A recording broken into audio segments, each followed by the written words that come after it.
Fuck.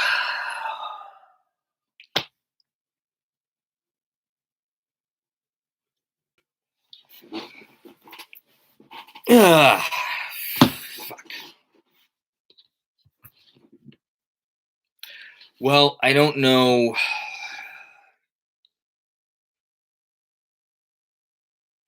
I don't know what that was. All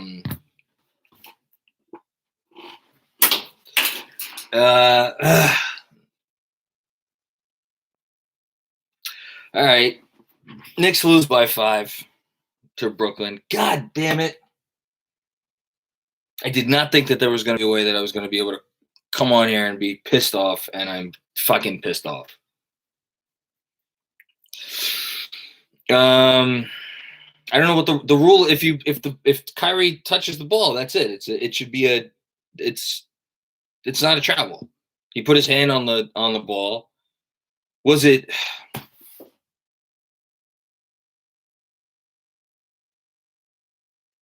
Fuck. All right. God damn it. Anyway, once Kyrie put his hand on the ball, I feel like maybe if Randle had let the ball go and hit the floor and then repossessed the ball and then went up for 3. But God damn it. Jesus Christ. You hate to have to have a game end that way. I mean, look, it was miraculous that they were in that game down the stretch anyway. But man, you don't want to lose it like that.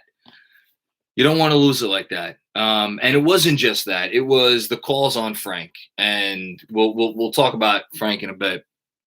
I know he didn't have any points. I don't give a shit. They're probably not in that game towards the end without him. But those calls were just as bullshit. And I don't want to hear anybody tell me that the non-call on Randle at the end and the fouls that got Frank out of the game, were equalized by the fact that they overturned what was initially a foul and made it a jump ball, because the jump ball call on the Harris possession with 7 whatever seconds left, that was the right call. And so just because the refs overturned the call doesn't mean that, it excuses the other bullshit calls. And it's just, I was texting my brother a few minutes ago, and he said it to me, like, the refs this season, it's not just this game. Fuck, God.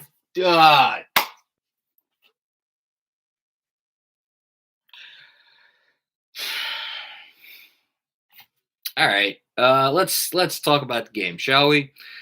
Sorry, this was not. All right, let's talk about this game, because here's the thing. No, I could spend. Andrew's just texting me. He's like, "Go off on the officials tonight." We could complain about the officials for 10 minutes, but what the fuck's the point? It's not going to change anything. It's horseshit. Fuck me, God damn it.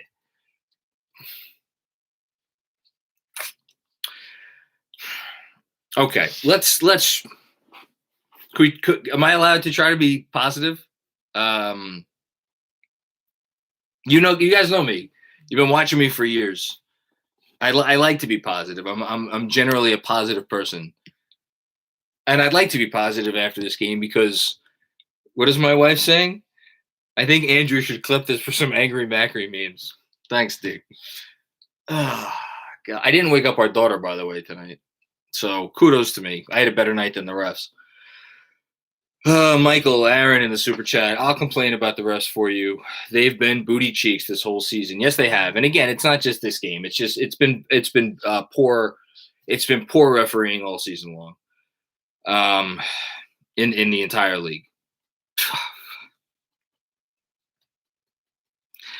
All right. Look, we will remember this game ultimately for the way it ended, but I think grand scheme, there's a possibility at least that we remember this game for something positive. Again, I'm going to try to be positive here. I have to be positive here because this game deserves as much. Because when you have been as booty, to use a term, when you have been as booty as the Knicks have been for as long as they have been, every Knicks fan who has been here for a while watched this game and watched the second quarter and watched it go into halftime. And I would say in the middle of the second quarter, everybody in unison, all of us were like, okay, they're going to lose by 25 tonight. Are they going to keep it to 25? Are they going to get it under 20? Is this going to be a 40-point loss? Because we have Knicks fans, as Knicks fans, have been conditioned to think that. And yet, this team refuses to be the Knicks team that we have had to deal with for most of the last 20 years. Because do they fight? Do they absolutely fight? And they fought tonight, and they got fucked hard, but they fought. And that's all you could ask for from your team, especially when you're going up against a monster like this Brooklyn team. Because, I know they don't have Durant, but they're, as far as I'm concerned, even without Durant, this is still a top 5 team in basketball. God, they are good. They have Harden. He's playing like an MVP. Kyrie Irving, obviously, what do you say about Kyrie Irving other than that he's Kyrie fucking Irving? This team took it. They took the punches, and they didn't give in. They were down, they never got down by 20. They were down what? They were down by 17. They were down by 18 maybe.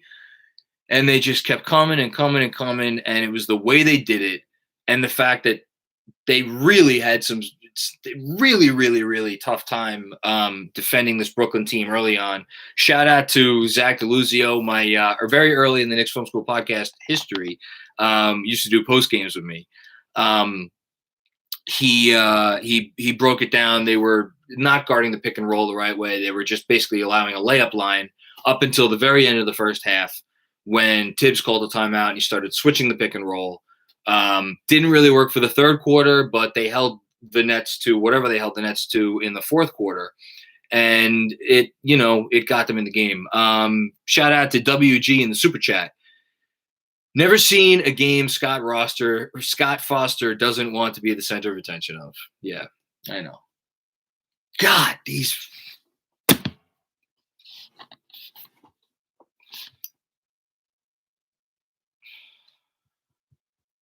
All right. Anyway,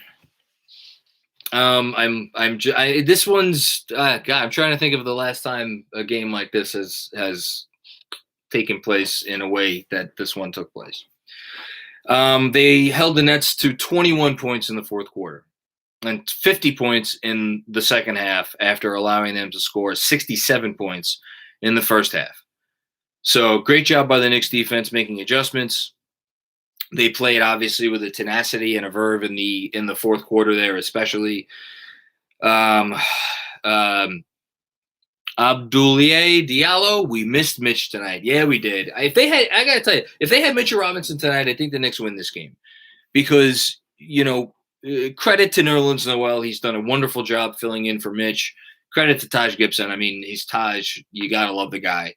But if Mitch is in there to help really put some additional pressure on the pick and roll, and I understand that's not the perfect equation because a lot of times they had Jeff Green screening, obviously, at the top of the key, which was getting them into problems. But I feel like Mitch's presence there would have made a significant difference. He wasn't there. It is what it is.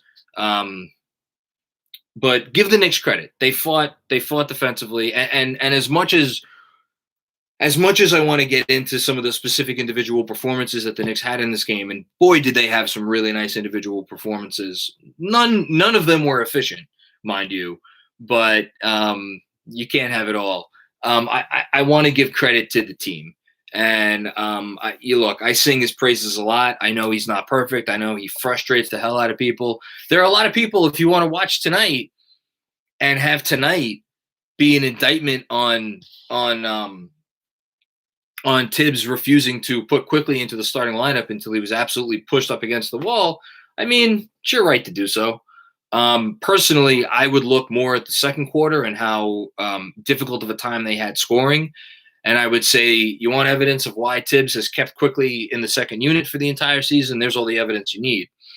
But, whatever. If he's not your coach of the year, again, I was texting with someone before, why have coach of the year? Because for him to get this team to come in and stick with it and not give in and not give up on the road against a team that was playing like that and making the shots that they were making, kudos to Tibbs, man. I don't know if he's going to win the award. I don't even know if he's going to be in the top two, but, he's completely come in and he's changed everything about the culture here. And I know you could give me Randle. I know you could give me Barrett. I know you could give me Quickley. But for a coach to come in and coalesce all of that, I'm going to read some comments from the Super Chat. Thank you, everybody, for contributing to the Super Chat today. Really appreciate it. Elton Gilkies or Gilks, I hope I got one of them right. Leon looked at his team tonight and makes a play for Depot to compete for a top 6 seed. I've thought that a lot this year. The only issue is that if you make a trade for Oladipo, you have to be confident that you're getting a version of Oladipo that has been better than the version of Oladipo that we have seen, especially in Houston this year. Because I'll be honest with you, the version of Reggie Bullock that we saw tonight, again, one night, but the version of Reggie Bullock that we saw tonight was a hell of a lot more helpful than Oladipo would have been. That said, Oladipo brings an additional dynamic to this team that they desperately need if we're talking about the 60th or 70th percentile version of Oladipo. Is that version still out there? I don't know. He's been rough, but he's a one-man wrecking crew a lot of the time in Houston. We'll see, but who knows? Dale with another comment in the Super Chat. Everyone should listen to Whistleblower Podcast. NBA referees are a serious issue and have been for decades. No disagreement, Dale. Thank you for the comment. Hannibal Miles. If Frank wasn't in the game, there would have been no comeback. I'm going to save that for a second, Hannibal. Give me a moment because I want to spend some time on that. And then Bad Eyesight. I love that name. I think Tibbs would have let Frank close the fourth quarter if he didn't foul out. He upped their defense, even though he didn't score. That missed corner 3 was huge. Here's the thing. Every Knicks fan, unless you're a Knicks fan that just hates Frank, which there are some of you people out there, and a bunch of you may be watching right now, and I hear that. If you don't watch the fourth quarter tonight, and if you're at least not pulling for him, and I know he was 0 for 5, and he missed a 3 that would have been absolutely massive. If you're not pulling for that kid to make that shot with every fiber of your being, I don't know what you're doing. Because he just comes in, he does all the things that you want a player to do, and I completely agree with both of those comments. The Knicks are not in this game down the stretch if Frank Ntilikina is not coming in, and Doris Burke even said it on the broadcast, setting the tone defensively on whoever the hell he was guarding. And that is a mentality that he brings and he has brought to this team from the moment he was drafted. And God, I wish there was a world where they would potentially re-sign him, because once this team gets better and he is not forced into doing the things that he's been, put in positions to try to do and quite frankly fail at over the last 3.5 seasons, I think it's a different story. Yeah, you need him to hit the open looks, but I think he'll hit those open looks if you give him more chances. John Michael Prego, bright side. Your baby still only knows 500 Knicks basketball, and she slept through this whole game. I think so, unless maybe she's up now. There was some loud noises going on in the living room. Tough to win 8-on-5. Nobody wants us in the playoffs. Rappaport sucks. Fuck Michael Rappaport. The Nets are from Jersey. Yes, they are. You know what? Actually, let me pause. I've been getting ahead of myself tonight, talking all about the Knicks. I want to give a big shout out, a really big shout out, and a heartfelt congratulations to all 87 Brooklyn Net fans that are out there and got to celebrate this win. You guys, man, you have stuck with this team through thick and thin through the last 7 years since they came over from the fucking swamplands, and you deserve this. So kudos to, again, all 87 of you. I don't want a single one of you to be left out.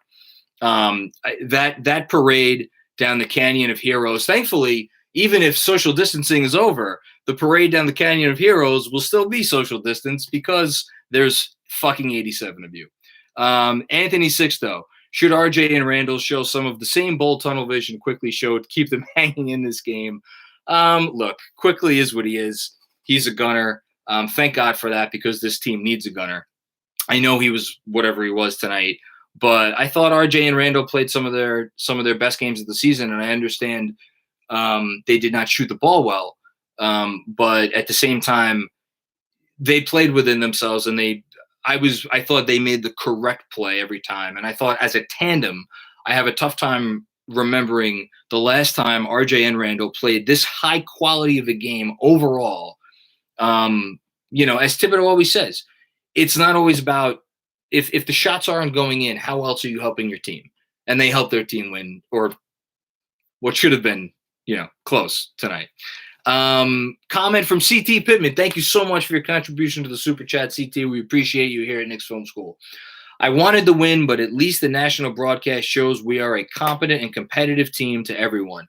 I want to just highlight something about that for a second, because Doris Burke and Mike Breen, but mostly Burke, as any ESPN broadcaster would have done, waxing poetic about Kyrie, waxing poetic about James Harden, waxing poetic about the Brooklyn Nets for most of this game, as they should have. They're very impressive. Again, kudos to, maybe after tonight they got an 88 fan, some small child watching this game who was impressed. But by the end of the game, by the end of the broadcast, all Doris Burke could talk about was how the Knicks just fight and they don't give in and they don't give up. And Tibbs has his team on the right direction. And Leon Rose and the entire front office, I'll say it, have this team in the right direction because it comes from the top. They hired Tibbs. They put the pieces in place. So, Worldwide West could take off his shirt and play Empire State of Mind in as many Zoom calls as he wants. They're doing something right behind the scenes there because, again, this is a franchise on the up and up. I want to make sure I get everybody in the Super Chat because you guys are really just awesome, and thank you so much for the contributions tonight. Stevens Guillaume. Julius getting MVP chance at Barclays is a small bright spot. Yes, we heard that. In the first half, too, we heard that. Jeremy Anselson, I want the Knicks to make the playoffs, the Nets to win a ring, have our parade, dwarf theirs. I like that. I like that one very much. And Luke Shimon, fired up Macri is my come on. Fired up Macri is my goat. Talk yours, John. Nah, I'm a little feisty after this one. That's all. It's just, you guys who come in here and watch me fucking have my therapy sessions after these games.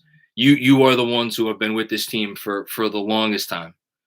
And again, I kid around about the Nets. The Nets are a championship contender. I'd be shocked if they didn't make the finals. We're not there yet. The Knicks are not anywhere close to there, because there's only a handful of teams that get to that level every year, and they have serious work cut out for them. The Knicks do to get to that level, but we're not asking for that. If you've been around for a hot minute, we want a team that we could sit there and watch and be proud of for 48 minutes. And we got that tonight. And by and large, with some exceptions, we've gotten that this season. And that's what you build from. You don't build from cap space. You don't build from lottery balls. You build from this. So what we are witnessing, yes, a loss in which we got fucked, but what we are witnessing is the foundation of something. And hard work is in store for how to build this up from here. But you need the foundation, and we haven't had the foundation for a long time. So, kudos to the foundation. Kevin McEwen, what's up, my man, Kevin? I love Kevin. I feel like I don't see you in here. I always see you on Twitter. This has to give the team some confidence, even with the loss. They look so strong defensively. Julius Randle is finally a Knick. I love that passion. Yes, absolutely. 100%.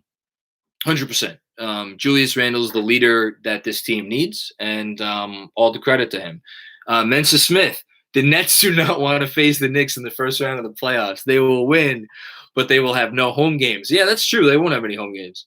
I'll drain. I hope my wife isn't still watching. I'll drain our bank account to afford tickets to that baby if I don't get media privileges. Because man, that would be fun. I want that series. I mean, yeah, would we lose? Almost certainly, but it'd be a good time.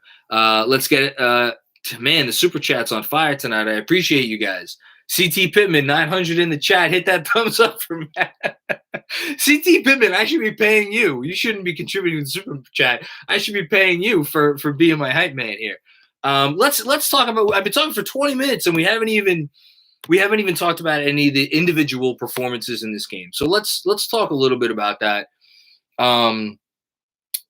Because again, worthy of conversation. So the Knicks got jobbed and should have at least gotten to overtime in a game where their best players shot the following lines. Julius Randle was 13 for 27. RJ Barrett was 6 for 14. And Emmanuel Quickley was 3 for 19. And Alec Burks, who has been their sixth man all year long, I don't really consider Quickley a sixth man because he's been a de facto starter. He's been playing starters minutes in games that he's had it going, went 3 for 10. So if you add it up, I would say what is clearly the only, their four highest caliber offensive forces on the season tonight went 25-28 for a lot of shots. They did not shoot well. The Knicks as a team on the evening shot 40%, and they were right in this one to the end. Thank you, Jessica, so much. We appreciate you contributing to the super chat as well. Go Knicks, baby. Randle, 41 minutes, 42 minutes for Reggie Bullock, 35 minutes for RJ Barrett. I mean, we'll see what happens at Philly tomorrow. It's going to be a tough one. Philly's playing their asses off right now. But I think you needed to give this game everything that you could give it. Who should we talk about first? Actually, we'll take Michael Aaron's comment really quick. RJ, okay, let's start with RJ, and we'll kick it off with this comment from Michael Aaron. RJ was 10 of 10 from the line.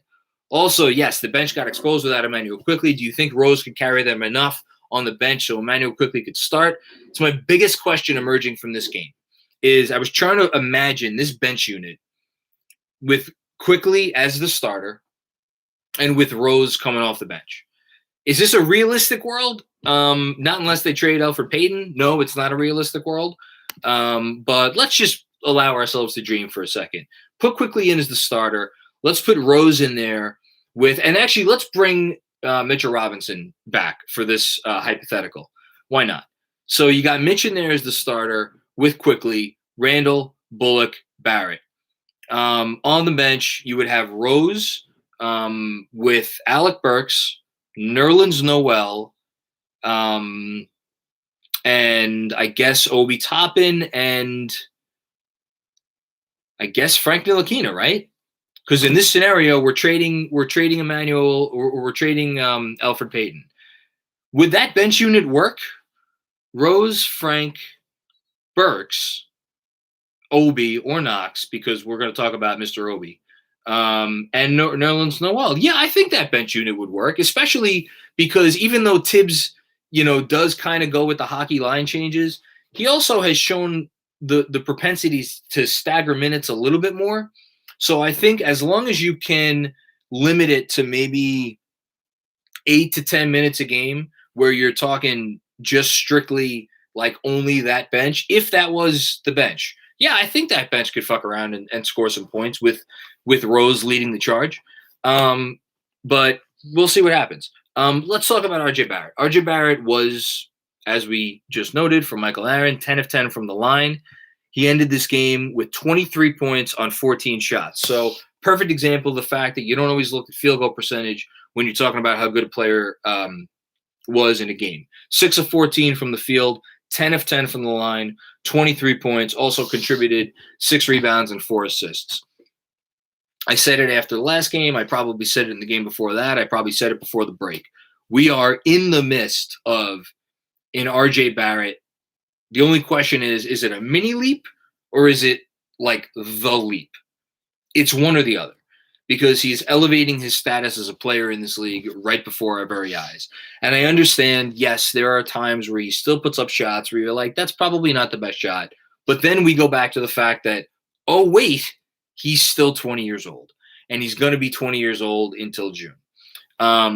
It is absolutely not the same player that we watched last year. And quite frankly, the guy that we've watched now over the last 8 or 9 games is not the player we watched over the first handful of games to start the season. And then he went through a little dip about 15 or so games ago where, again, seemed out of sorts, seemed like he was forcing it. He's not forcing anything anymore. I think by and large, all the shots that he took tonight were good shots. And again, he is a player that defenses for most of his career were happy when he took the shot. And that has not been the case for the last 8 games. So I think if I had to give my top star or my 3-star performance of the night, probably has to go to Barrett, but Randle's close. Chris Infante, I don't know if I could roll with Obi anymore. Has a draft pick this high had so many air balls in a season? Got to take a sip of scotch before you talk about Obi Toppin. He's in a bad place right now. Vork pointed it out in an article recently. I pointed it out in an article, I think it was about 2 weeks ago. For whatever reason, he's a lot better shooting threes above the break than he is from the corners. I think he's airballed like half of his shots from the corners this year, which is quite frankly uncanny. Like that's hard to do. Defensively, he's really in a struggle right now. I don't think you could put him on the floor defensively against a top 10 offense. And offensively, you know, we've all said the same thing all year long. They're not putting him in the positions that you need to put him in to be successful. What does that mean long term? Does it mean they adjust their roster to try to fit him? Does it mean they try to give him more minutes as a backup 5 starting next year? Does it mean they try to trade him now before this deadline, before his value craters too much? I would be shocked. I don't think that's the right move. I think generally when you have a guy that has some talent, trading him when his value is arguably like at its lowest. But then again, you ask the question, is his value at its lowest? Or is he really going to struggle continually as an NBA player, on the defensive end? I don't know the answer to that question. I don't think they're going to trade him. I personally don't think they should trade him. I think they should try to figure out a way to get him in situations where he is more comfortable on offense and more useful on offense than he has been this year. So that's enough about Obi Toppin. James, what's going on, man? Comment in the super chat. Hit my over on RJ rebounds. Very nice. Obi shouldn't be held back. Randle at the shouldn't have held back Randle at the end. Yeah, I got you. We have a bright future. Let's go, Knicks. Thanks for keeping us sane. That's the least I could do. Trust me, this keeps me sane. Let's talk about Emmanuel Quickley, because Emmanuel Quickley, we got spoiled. I want to say, for me, I think I got spoiled during that Cleveland. Was it the Cleveland preseason game? Yeah, it was the Cleveland preseason game where he got the start in place of Elfrid Payton and scored whatever it was, 9 points in the first couple minutes of the game, and we knew right then and there that we had a player. Was he a point guard? Is he a 6 man? I don't know. We still don't know. But we had a player right then and there. And I think from preseason, we became so spoiled because he looked so ready for this to become a meaningful piece on a decent team at the professional level that it's like you get to tonight, and here is this kid making his first NBA start against James Harden and Kyrie Irving in Brooklyn on the road against a team that has won 12 of their last 13 games. And it's like, did it faze him? I don't know. Maybe you could say that that's why he shot 6 of 19 tonight. But Kid still ended up with 21 points in his first NBA start. And you know, I get that he didn't have his best game, but boy, he didn't look phased to me tonight. He looked like he had an off night shooting. But we are absolutely spoiled by this kid. I still don't know what he is long term. By the way, nice tweet from, I apologize, I don't know who this person is, even though they have a podcaster for The Athletic, Trevone Edwards, relaying James Harden after the game saying, "You heard a lot of Knicks fans in the building." What a shock. What a shock. Anyway, yeah, they were apparently chanting bullshit at the end with that Julius Randle call. So, good job by RJ. Good job by Emmanuel Quickley. And then Julius saving the best for last tonight. He had 33 points, got screwed at the end, 12 rebounds, 6 assists, 3 steals. Did have the 5 turnovers, but obviously one of them was utter bullshit. And he showed why he's an all-star. I don't know that he is your best player if you're trying to contend for something real significant, but he's a piece. And I think this is a type of game where players around the league, and, you know, Donovan Mitchell tweeted out, he was watching this game. I think this is a game players around the league, if they watched, were like, oh, shit, I'd go fuck around with Julius Randle in New York with the Knicks. Because that's a dude that he goes to war. And I know it was a rough start for him tonight. I know it wasn't his best game, but man, I don't want him going anywhere. No, I don't want to hear any trade, anything over the next 10 days. I don't want to hear anything over the next however many months. All I want to hear about is extension discussions for Julius Randle. That is what I want to hear. I want to hear, how are we working as an organization to make sure Julius Randle is a Knick through the prime of his career? That's the only thing I want to hear about Julius Randle, because you don't move on from guys like that. We've had too many guys come here over the last 20 years and shit the bed and want no part of being a Knick. Well, this guy came here and he shit the bed for 1 year, and you know what he did? He then came back and he admitted he shit the bed and he corrected the problem, and he's now an all-star. So kudos to Julius Randle. Again, they're not in this game without Julius Randle. Let's get some more comments from the Super Chat. CT Pittman. Oh, what the heck? One more Super Chat since I got my stymie. I love this content. Keep up the great work, man. Seriously, CT Pittman, thank you so much. You know, shout out to my producer, because he works his butt off on this YouTube channel. And so, you know, we don't have any funding, obviously. It's me and Andrew, Jeremy, obviously, Chris Persiane, and we do what we can. So really, these contributions in the Super Chat are really very generous, and we appreciate them. Mensa Smith, IQ is the Jalen Brunson to our eventual Luka Doncic. I like that. How about this? How about we get the actual Jalen Brunson, and we have him and Emmanuel Quickley? All we have to do now is find a primary ball handler. But Emmanuel Quickley is that Billups kid 2013 shooting guard type. It's not a terrible comparison. Yeah, I mean, we need, you know, we know what we need. We know what we need. We need one guy. We need one perimeter guy who can, you know, I hate to say it, who can do what Kyrie Irving does, or do what James Harden does, or do, you know, if you want more of a wing-ish player, do what, what Kawhi Leonard does. Like, we need one more guy. We need one more guy. If you put one more guy on this team, you know, where's that guy going to come from? We'll see. James Lee, also in the Super Chat. Doris sounded like she's been watching all the Knicks games. And Breen, this was pretty much like a Knicks broadcast rather than national. LOL, go Knicks. So Doris Burke, I don't know if you guys know this, Doris Burke apparently grew up a Knicks fan.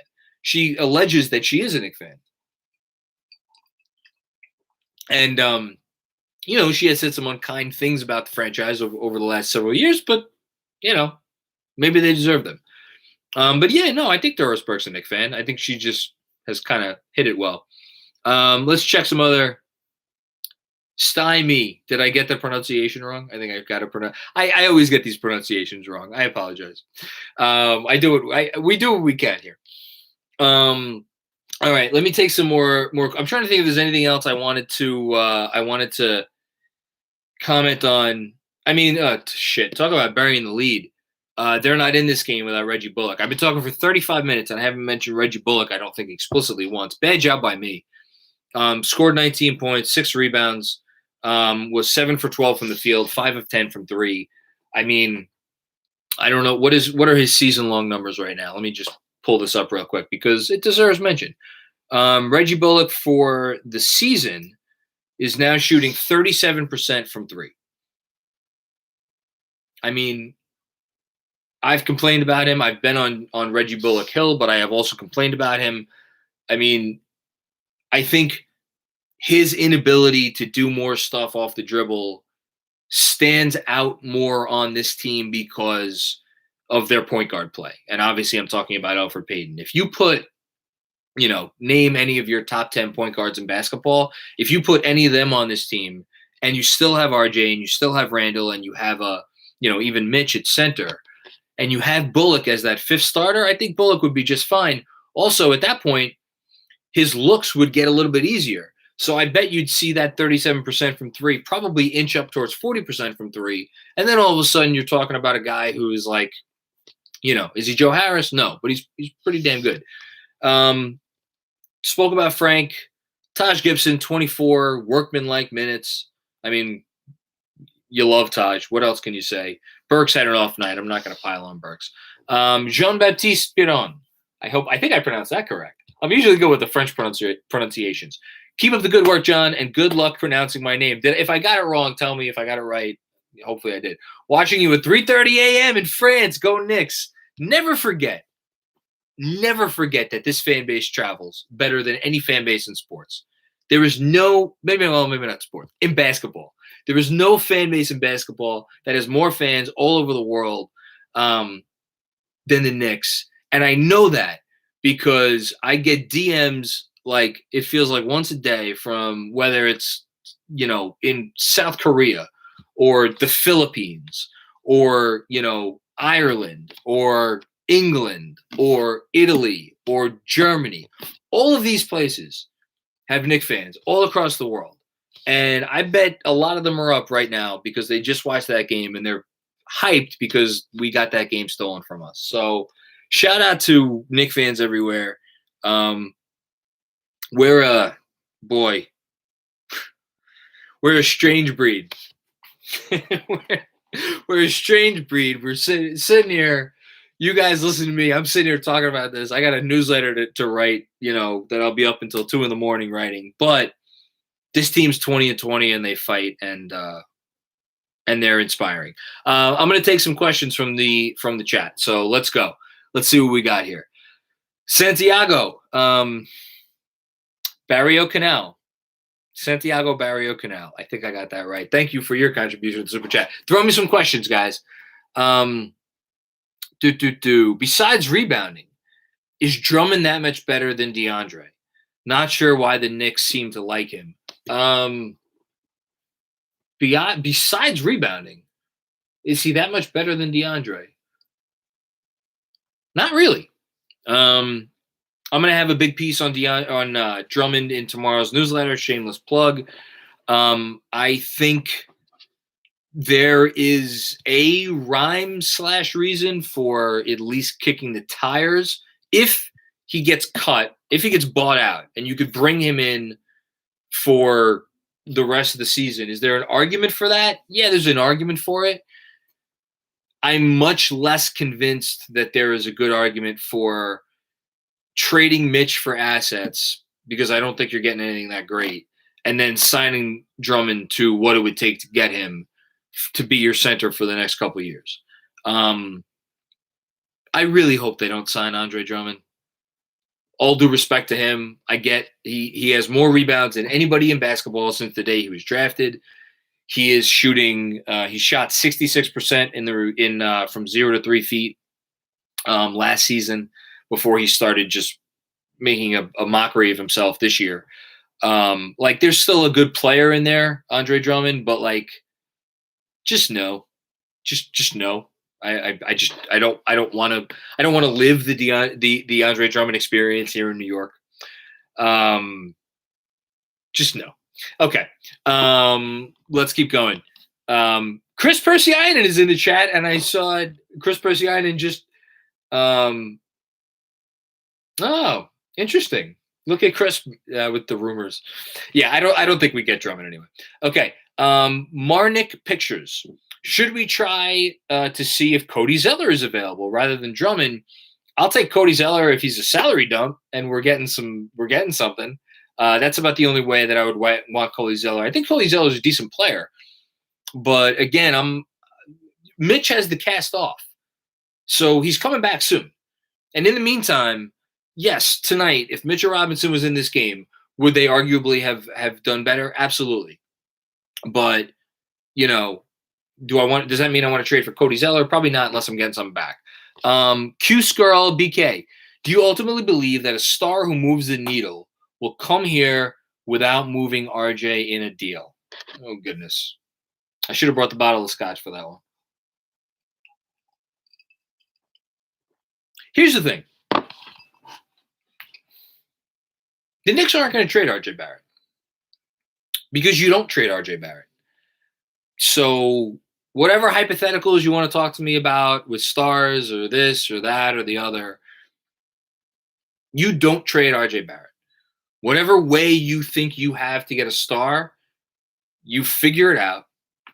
But it shouldn't involve RJ Barrett. And that I don't mean to say that like RJ Barrett is like untradeable because he's like that great of a player. But like, fuck, if you're not keeping that guy as part of your foundation, what are you doing as a franchise? So do I think there's a path to get a star without trading RJ? Yeah, absolutely. Because here's the thing. The Knicks have, as it stands, all of their first-round picks, and they have these 2 extra picks from Dallas. Now, look, I was very down on the Dallas pick to start this year, and then a lot of people threw that back in my face when Dallas was whatever they were, 8-14, and now Dallas is sitting, and they're probably about 2 weeks away from being, securely in the 6th seed. That pick's probably going to be the 19th pick in the draft. It's still a good pick. Our pick is probably going to wind up being the 13th pick, 14th pick, 12th pick, 15th, 11th, whatever, somewhere in that range.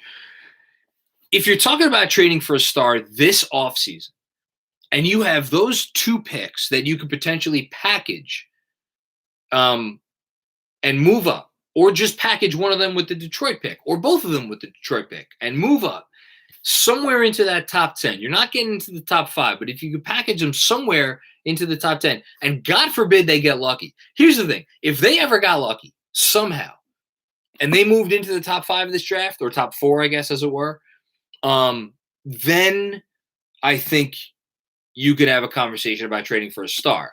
Of course, that opens up a whole other host of questions, which if you're in the top 4 of this draft, do you trade that pick for a star, or do you just draft whoever you could get with that top 4 pick? I am not mentally prepared, and I have not had nearly enough bourbon to have that conversation, so I'm just going to move right along. But I will say, let's just say for argument's sake, they don't get lucky and they don't move into the top 4. Just having those 2 picks and being able to package other picks in the future, you're going to have to trade somebody. And I don't really want to have that conversation tonight because I don't want to talk about trading Emmanuel Quickley, but like Quickley's here. He's a guy that some other team would be really interested in. But again, I don't want to have that conversation. I want to keep Emmanuel Quickley, and I want to keep RJ Barrett, and I want to keep Julius Randle. And I would like it to be a situation where the star that we traded for, you trade for using draft assets. That's what I would like. Is that going to happen? We don't always get what we want, but we'll see. I think it's in the potential realm of possibility. What do we got? Jonas Plout. If you had to win a game tomorrow to get to the playoffs and had to play Obi or Knox, who you playing? Knox, because you could hit a corner 3. That's not even close right now. And again, if you want to get on, the rotation decision making right now, I have to think Knox. So this is how you know that, like, for any reporting or whatever that has come out about maybe Tibbs not being on the same page with certain people in the front office, the fact that Tibbs is still going out there and playing Obi Toppin minutes every game shows that Tibbs, A, is in lockstep with the front office, and B, is in this for the long term. Because if he was just playing the best guy, he wouldn't be playing Obi Toppin right now. He'd be playing, I don't know if it's Kevin Knox. I don't know if it's, Austin Rivers, who's obviously not here right now, but still, I don't know if it's, signing someone off the street. Iggy Brazdeikis. Like, he wouldn't be playing Obi. He's playing Obi because he is in lockstep with the front office, and they do have aspirations that go further than just this season. And he knows that, and that's why they're playing in these minutes to try to get him accustomed to the NBA game. And, let's hope it pays off. Why is Theo Pinson on the payroll? Because Theo Pinson is the effing best. I love Theo Pinson. That dude they should run a promotion. And if anybody with the Garden Dreams, if anybody at the Garden Dreams is listening to this right now, here's the promotion that you should do for the rest of the year. You should, before every game, auction off Theo Pinson's seat on the bench for the most money you could get, because that motherfucker doesn't sit down. He is up. He is dancing. He's cheering. He's waving his towel. I love Theo Pinson. I want to forget RJ Barrett, Randle, Quickley. I want a Theo Pinson jersey. I haven't bought a Knicks jersey in probably 2 decades. I want a Theo Pinson jersey. I love that dude. What else we got?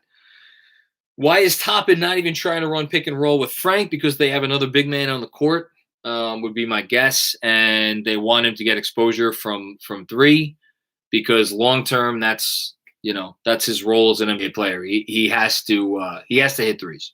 Maybe not from the corner, but above the break. Vivek! What's up, Vivek? J-Mac, if I could change my mind on Theo Pinson, then Pinson is the best. Yes, you could change your mind on him.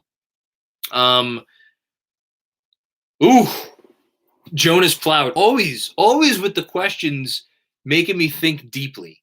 How many players from the last 2 draft classes are you taking over RJ Barrett and Emmanuel Quickley? All right, we got to pull up our trusty I know it by heart, but I'm gonna pull up our trusty friends at Basketball Reference anyway. So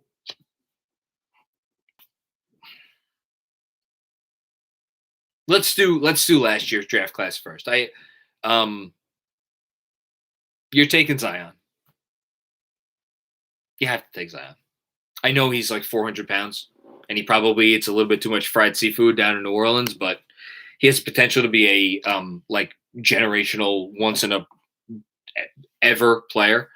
The more interesting question for me is Ja Morant. And look, I'll get laughed out of this live stream by any NBA media person who covers the league generally, and I get that by what I'm about to say, but I'll say it anyway, because fuck it. I don't think the RJ Barrett, Ja Morant conversation is over. Do I think there's like a 90 whatever percent chance that Ja Morant becomes long-term the better piece than RJ Barrett? Of course, because he's a guy that could break you down off the dribble. I still believe in his shot long-term. He is, he is the prototype of the player that you need to win in the NBA right now. He is the guy that the Knicks need. But do I think there's a conversation there between RJ and Ja, just because of the fact that Ja has struggled from 3 this year, and the fact that RJ has really put it together in a significant way over the last 8 games? Yeah, I think it's a conversation. As for this draft class, who am I taking over Emmanuel Quickley? Ball. Not Haliburton, not for this team. God, Edwards. What is Anthony Edwards? I have no idea. I'd probably take Edwards. I have to take Edwards. He was the first pick in the draft, and the guy just scored like 30-something points with an array of really good moves. So you got to take Edwards too. Everybody else, it's a conversation. Like Wiseman? Do I really want James Wiseman over Emmanuel Quickley? I don't know about that. Patrick Williams. I like Patrick Williams a lot. Really like Patrick Williams. Am I taking him over Emmanuel Quickley? I don't know about that. So let's just say this. Let's just say that RJ Barrett and Emmanuel Quickley, if I had to redraft both of those drafts for the Knicks, they would both be in my top 3 picks. And we'll leave it at that. Why do I hate Hallie? I don't hate Hallie. I think Hallie's awesome. I think Hallie is going to be like a Robert Horry-ish player in terms of impact on teams for a long time. I just don't think that he's not a guy you could give the ball to and ask him to do what Emmanuel Quickley tried to do tonight, which is shoot it 20 times and like carry your offense for stretches. I don't think that's Haliburton. Is it possible he's the better player long-term than Quickley? Absolutely, it's possible. But I think for what the Knicks are right now and what the Knicks need right now, I think Quickley is the more valuable piece for them. All right, let's take some more questions, and then I'm going to get out of here because, oh my God, it is almost midnight, and I am still talking about this game and this team. Edwards needs to get off the Minnesota Timberwolves. Yes, he does. Shaq Gunn. What do you think it will take to get Devontae Graham? So I don't know if anybody saw it. There was a piece in The Athletic today talking about the 12-ish most players or players most likely to be traded before the deadline. And Devontae Graham's name came up, which I was surprised to see. What would I give up for him? I would easily give up the Pistons pick. I would not give up a first-round draft pick for Devontae Graham. And I know I would have said that at one time. I would not give it up right now. I would, however, give up like Kevin Knox and the Pistons pick. CT Pittman with another comment in the super chat that I missed somehow. Last one after tonight's game. What is your prediction for the Knicks record at the end of the season? CT Pittman, why you got to put me on the spot, man? Why you got to put me on the spot? My prediction for the Knicks record at the end of the season. They're 20-20 right now. They play 32 more games.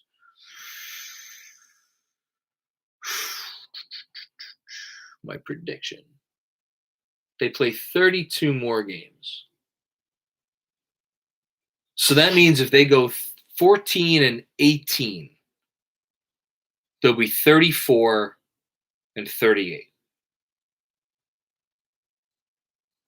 That sounds about right. Let's go 34-38.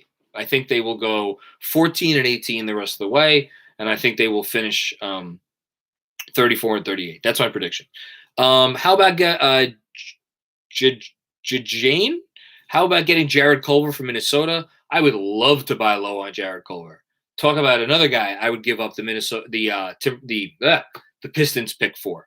Give me all the Jared Culver that Minnesota wants to give up, because again, the best thing that you can do, I think, as an NBA team is to look for situations that are potentially dysfunctional and buy low on players off of their roster. So, yes, give me all the Jared Culver stock you want. A couple of people I've noticed trade for Winslow. I'm not sure why Minnesota or why Memphis would trade Winslow right now. I think he's only been there a few games healthy now. I watched him the other night. He looked pretty good. I would think that Memphis wants to keep him. But what do I know? What else do we have here? Wouldn't it be smart to send Obi to the G League and give Brazdeikis some burn?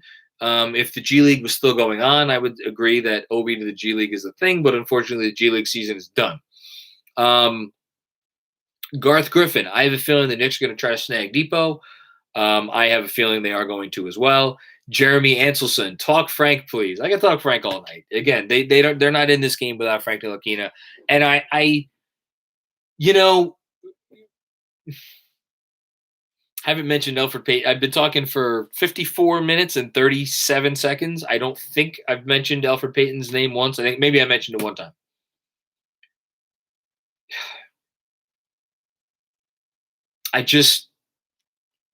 if Derrick Rose is back and he's healthy, and you feel pretty good about the fact that Derrick Rose can give you 25 minutes a night, I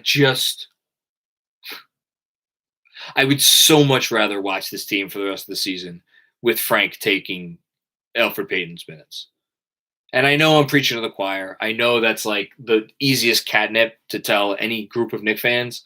But like, I've defended Elfrid Payton obviously a lot this year. I defended the signing in the offseason. I defended him when he's gotten killed repeatedly this year.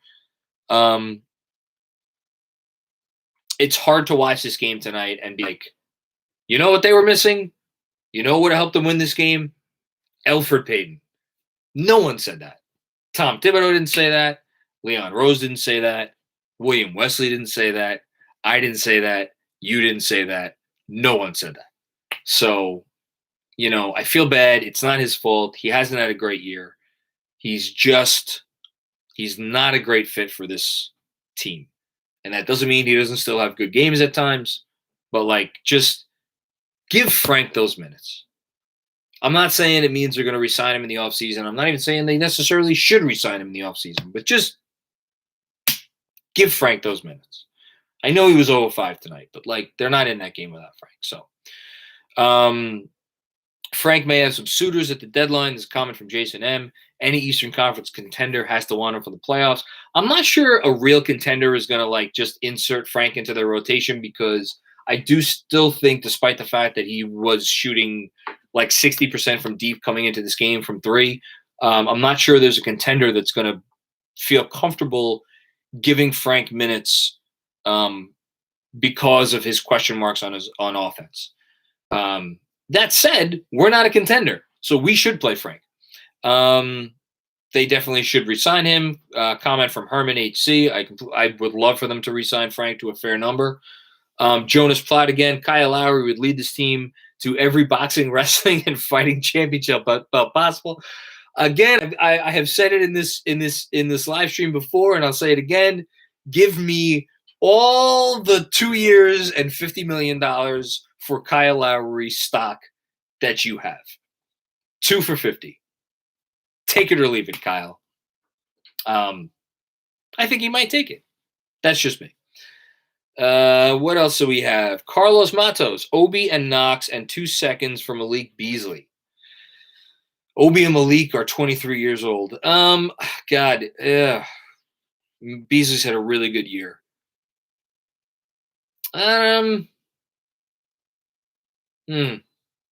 have a feeling Minnesota probably says no to that.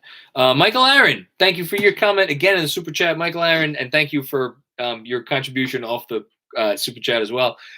Do you feel in your gut that a trade is coming? Oh, I'm going to have to finish my scotch for this one. Elf to Golden State or the Clippers? Maybe we get Redick? What's your guess? Well, my guess is that any Elfrid Payton trade is dicey because he has to approve it.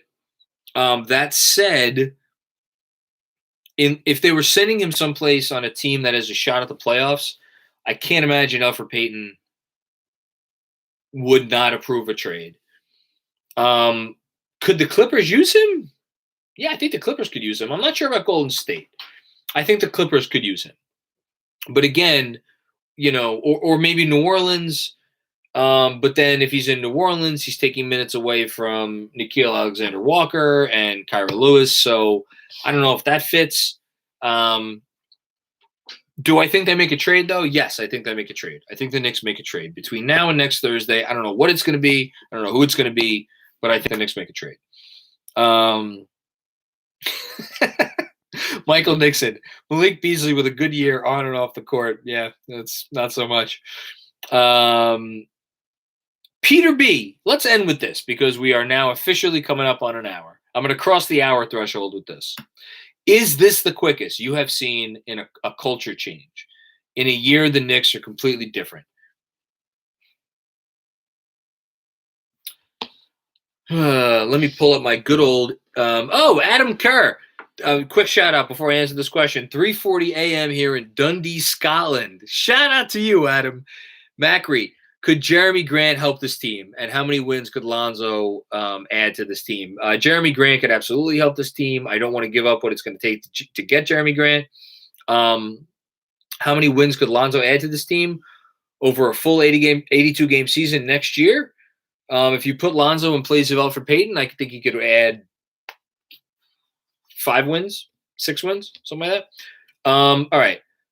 Is there another culture change I could remember that happened as fast as this? I mean, things that come to mind. When KG went to the Celtics, that was a pretty big culture change.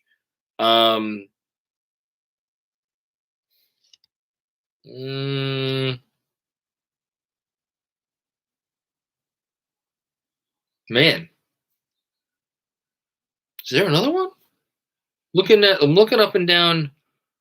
Well, yeah. How about this? When the Bulls went from Del Negro to Thibodeau, that was a pretty good big culture change. Same roster, increased them by 21 wins. I get Rose was a year older and everybody was a year older, but that was a pretty big culture change. But like outside of a big player making a change of scenery, like Garnett to the Celtics, LeBron going to Cleveland the first time or second change, Mark Jackson to the Warriors, comment from Dirty Dancer. That's fair. That was a pretty significant culture change. I obviously, you guys know I'm not a big Mark Jackson fan, but that was significant. Trying to remember what was going on in Portland before Terry Stotts took over. Maybe that. Denver. No, Denver's been pretty good for a while now. Maybe Denver when George Karl went there, but they also got they got Carmelo. So no. It has to be right. Hey, look, it has to be right up there. This has to be right up there with anything the league has seen in the last 20 years. Let's say that. Fizdale to the Knicks. Oh, wait. Well, again, thank you, Andrew Claudio, for your comment. Jason Kidd to the Nets in 2002. I'm trying to think of examples where it wasn't a big-time player going to a team. And, like, honestly, Thibodeau to the Bulls is the last big one I could remember. So, yeah. Bargnani to the Knicks. Let's end on that comment. Bargnani to the Knicks from Ball 24/7. Listen, guys, I've been here for over an hour, and there are still close to 500 people here. Us Knicks fans, we deserve this team to feel good about. Thank you, everybody, for sticking around this whole time. I really do appreciate it. Jeremy Anselson, one more comment in the Super Chat. I know we hate them, but it needs to be mentioned. Is Harden the greatest offensive player ever? Oh, my God. Why are you throwing me off the rails to end the Super Chat? He was incredible tonight. No, he's not the greatest offensive player ever. I do think, though, if you put aside your quibbles about does he take advantage of the rules versus how much of it is like natural basketball skill or whatever, in terms of just the overall offensive impact within the league as it stands with him being there, do I think James Harden is one of the 10 most impactful offensive players ever? Absolutely. 100%. I can't go more than top 10 because, this league has seen some guys. We forget about guys like Will Chamberlain and Kareem Abdul-Jabbar and Elgin Baylor and Oscar Robertson. And, there's been some really, really, really amazing offensive players in this league. But in terms of how he's able to manipulate the rules as they are allowed to do right now in this league, I think he's top 10. SK Macri's fired up and staying up late tonight. I'm not going to sleep until 2 a.m. because, again, I have a whole newsletter to write. So, on that note, I am going to get the hell out of here.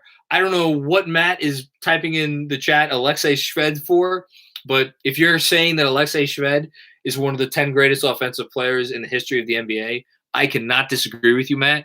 Good call. Man.